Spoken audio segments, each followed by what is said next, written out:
বাংলাদেশের ক্রিকেটে একটার পর একটা বিতর্কিত ঘটনা এই মুহূর্তে ঘটে যাচ্ছে। সেক্ষেত্রে বিপিএল এর যেই ফিক্সিং কাণ্ড, এর পরে জাহানার আলমের যেই অভিযোগ, তার উপরে যৌন হয়রানির যে অভিযোগটা তিনি করেছেন মঞ্জুর প্রতি, সেক্ষেত্রে তার উপরে এখন আবার আসিফ আকবরের যেই মন্তব্য ফুটবলকে নিয়ে, ফুটবলারদেরকে নিয়ে, এই বিতর্কগুলো এখন সবচেয়ে বেশি ভোগাচ্ছে ক্রিকেটকে।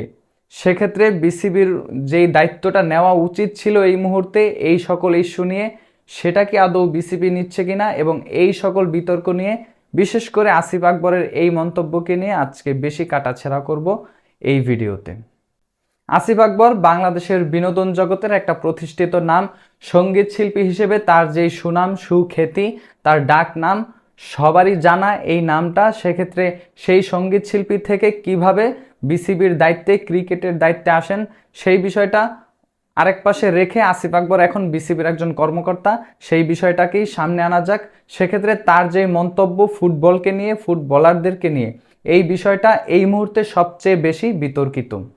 বয়সভিত্তিক ক্রিকেটের ডেভেলপমেন্ট নিয়ে একটা প্রোগ্রামে আসিফ আকবর ঠিক এভাবেই বলছিলেন, ফুটবলারদের জন্য ফুটবল খেলা যাচ্ছে না। সেক্ষেত্রে জেলা স্টেডিয়ামগুলো ফুটবলাররা দখল করে ফেলেছেন।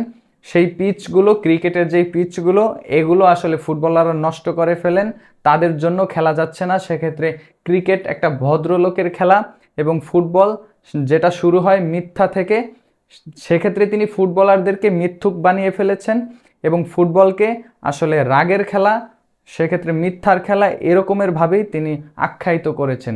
সেক্ষেত্রে তার সেই মন্তব্যটাকে ইতিমধ্যেই কিন্তু বাংলাদেশের সাবেক ফুটবল ক্যাপ্টেন এমিলি, তিনি কিন্তু এই বিষয়টাকে সবচেয়ে বেশি মাথায় নিয়েছেন এবং তিনি এটা নিয়ে অভিযোগ জানিয়েছেন এবং একদিনের আলটিমেটাম পর্যন্ত তিনি দিয়েছেন।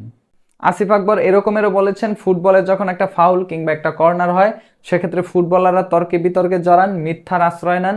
সেক্ষেত্রে কর্নারটা কে পেয়েছেন কিংবা ফাউলটা কে করেছেন, এই বিষয়গুলো নিয়ে ঝগড়ার সৃষ্টি হয়। সেক্ষেত্রে তিনি একজন সিঙ্গার, সেই বিষয়টা সামনে আসার চেয়েও তিনি এখন বর্তমানে ক্রিকেটের একজন কর্তা, সেই জায়গা থেকে ফুটবলকে হেয় প্রতিপন্ন করে এই ধরনের কথা বলা, তার কাছে প্রফেশনালিজমের যেই জায়গা, সেটা কিন্তু ফুটবল পায়নি। সেক্ষেত্রে আসিফ আকবরের উপর এমিলি, তিনি যে ক্ষেপে গিয়েছেন, সেক্ষেত্রে তাকে মানহানি মামলা দেওয়ার যেই কথা বলেছেন, এই বিষয়টা আমার কাছে অন্তত যৌক্তিক মনে হয়। কেননা ক্রিকেটের যখন একজন কর্তা ফুটবলকে হেয় প্রতিপন্ন করেন, যেখানে বাংলাদেশের স্পোর্টস পাড়ায় এই দুইটা স্পোর্টস বর্তমানে সবচেয়ে বেশি জনপ্রিয় বাংলাদেশে, এবং ফুটবল তো সারা বিশ্বেই জনপ্রিয়, সেই জায়গা থেকে আসিফ আকবরের এই ধরনের কথার প্রতি এমিলি আসলে সঠিক জবাবটাই দিয়েছেন। বাংলাদেশে মাঠগুলো নিয়ে ফুটবল এবং ক্রিকেটের মধ্যে তর্ক বিতর্ক অনেক আগে থেকেই। সেক্ষেত্রে এর আগেও কখনো কোনো কর্তা, কিংবা সেটা ফুটবলের হোক কিংবা বাফুফের কোনো কর্মকর্তা হোক কিংবা বিসিবির কোনো কর্মকর্তা হোক, কেউই কিন্তু এর আগে কখনোই এরকমের ভাবে কথা বলেনি। সেক্ষেত্রে প্রতিপক্ষকে হেয় প্রতিপন্ন করা এবং অন্য আরেকটা স্পোর্টসকে অপমানিত করা, এই জায়গাটা একজন কর্মকর্তা কেন, অন্য একজন খেলোয়াড়দের কাছ থেকেও কেউ আশা করে না। আমরা অনেকেই পাড়া মহল্লায় খেলাধুলা করি, সেক্ষেত্রে ব্যক্তিগতভাবে আমি ক্রিকেটটাকে ওন করি।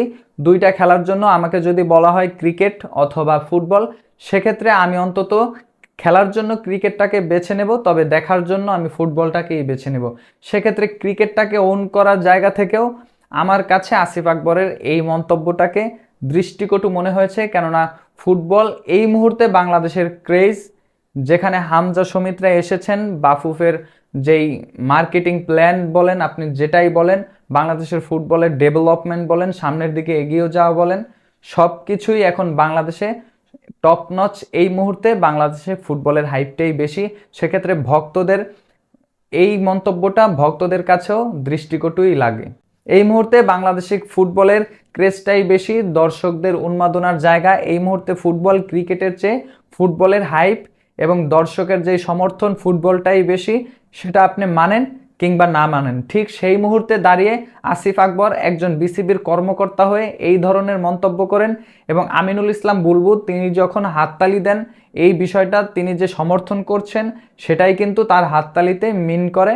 সেক্ষেত্রে এই জায়গাটা আমিনুল ইসলাম বুলবুল কিংবা বিসিবির কাছ থেকে কোনো লিখিত নোটিশ কিংবা মন্তব্য এখন পর্যন্ত আসেনি।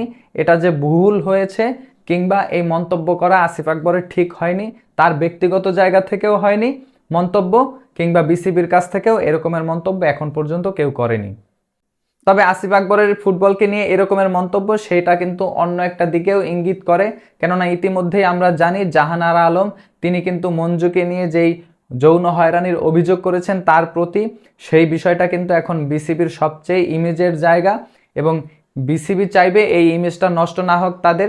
সেক্ষেত্রে যেহেতু এই মুহূর্তে সবচেয়ে বেশি ভাইরাল জাহানারা আলমের যে অভিযোগ, সেটা আমরা জানি বাংলাদেশে যখন কোনো একটা ইস্যু ভাইরাল হয় তখন কিন্তু সাধারণ মানুষ সবাই কিন্তু সেই বিষয়টাকে নিয়েই মাতামাতি করেন, সেই বিষয়টা নিয়ে জোর দাবি জানান সব কিছুর উপরে, এবং নতুন যখন আরেকটা ইস্যু তৈরি হয় তখন আবার সেই ইস্যুটা ভাইরাল হয় এবং আগের ইস্যুটা চাপা পড়ে যায় সেই নতুন ইস্যুর আড়ালে।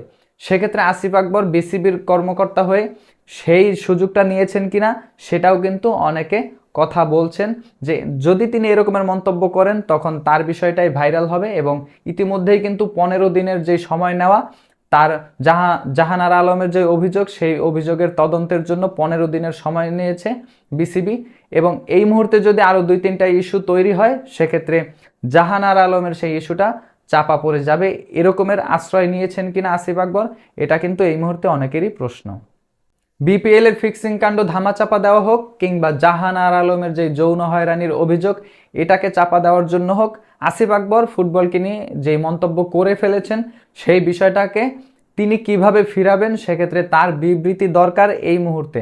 সেক্ষেত্রে এমিলি যেই অভিযোগ তুলেছেন তার প্রতি এটাকে আমি অন্তত সমর্থন করি এবং বিসিবির কিংবা তার নিজের সরাসরি এই বিষয় নিয়ে মন্তব্য করা উচিত, এই মুহূর্তে তার কথাকে উইথড্র করা উচিত, কেননা এই কথার মাধ্যমে স্থানীয় যেই ফুটবলার এবং ক্রিকেটাররা রয়েছেন তাদের মধ্যে কিন্তু তর্কে বিতর্কের জায়গা তৈরি হয়ে গিয়েছে ইতিমধ্যেই।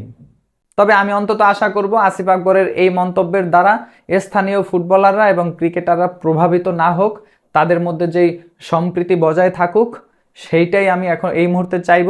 এবং আপনি কি মনে করেন আসিফ আকবরের এমন মন্তব্য বাংলাদেশের ফুটবল এবং ক্রিকেটের মধ্যে বৈষম্য তৈরি করছে কিনা, সেই বিষয়টা আপনার মূল্যবান মন্তব্য কমেন্ট বক্সে জানাবেন।